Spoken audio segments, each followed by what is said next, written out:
Hi guys, कैसे हो आप सब। आई होप आप सब बहुत अच्छे होंगे। तो दोस्तों, पारस ठकराल को फाइनली एक्सपोज पूरी तरह कर दिया है उन्हीं के रिश्तेदारों ने।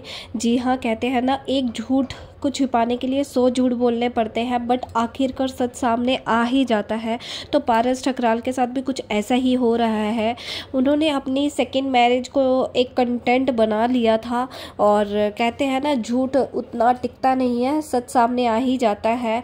तो फाइनली पारस ठकराल की बहन कोमल ठुकराल को आप जानते ही होंगे, उनके ससुराल से उनके देवर ने सामने आकर सब सच बता दिया है और बहुत सी चीज़ों का ऐसा खुलासा किया है जिससे साफ साफ जाहिर होता है कि ये फैमिली एकदम फेक है। बट हमारे पारस भैया तो सब कहते हैं कि ये सब झूठे हैं, ये सब फेक न्यूज़ फैला रहे हैं। बट नमन ने सामने आकर कुछ ऐसे मैसेजेस करके सबको बता दिया है कि क्या सच है और क्या झूठ है।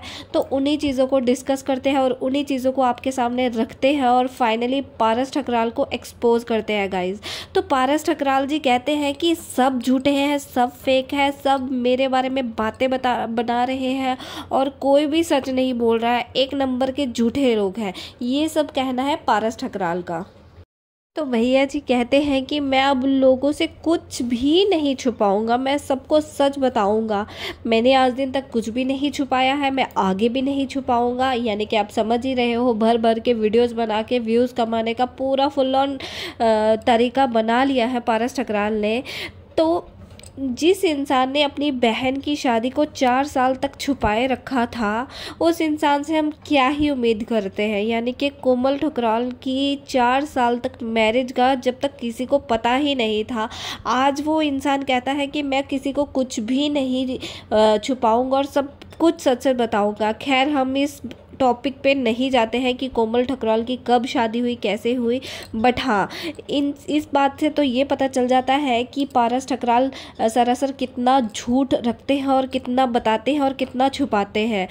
भैया जी, एक सच ये भी बता दो, अमृत जीजू की फैमिली एंगेजमेंट पे क्यों नहीं आई थी? यानी कि कोमल के सास ससुर और उनका देवर एंगेजमेंट में क्यों नहीं आए थे, जबकि फैमिली फंक्शंस में पूरी फैमिली ही इन्वॉल्व नहीं थी। तो वो काहे की एंगेजमेंट थी? ये चीज़ तो हमें हजम ही नहीं, हमें नहीं, किसी को भी ये चीज़ हजम नहीं हुई कि कोमल की फैमिली मेंबर एक भी नहीं दिखाई दिया हमें एंगेजमेंट वाले दिन। तो इस चीज़ को भी ज़रा क्लैरिफिकेशन आप कर दोगे। लड़की के माँ बाप नहीं आ सकते हैं क्योंकि वो बहुत शाय फील करते हैं कैमरा के आगे। बट कोमल की फैमिली का तो व्लॉगिंग चैनल है, वो तो फुल ऑन वीडियोस बनाते हैं, उनको तो कोई दिक्कत नहीं थी, वो तो सामने आ ही सकते थे। तो फिर ये झूठ बोलने की क्या ज़रूरत है आपको? पारस ठकराल जी, आप तो ये सब सच बताने से रहे, तो हम ही बता देते हैं अपनी ऑडियंस को कि नमन सचदेवा ने सबके सामने आके बता दिया है कि उनके इंस्टाग्राम में किसी ने पूछा था कि पारस की एंगेजमेंट पर क्यों नहीं आए आप लोग। तब उन्होंने एक कमेंट पे रिप्लाई देके ये कहा, आप पारस के रोका पर क्यों नहीं दिखाई दिए?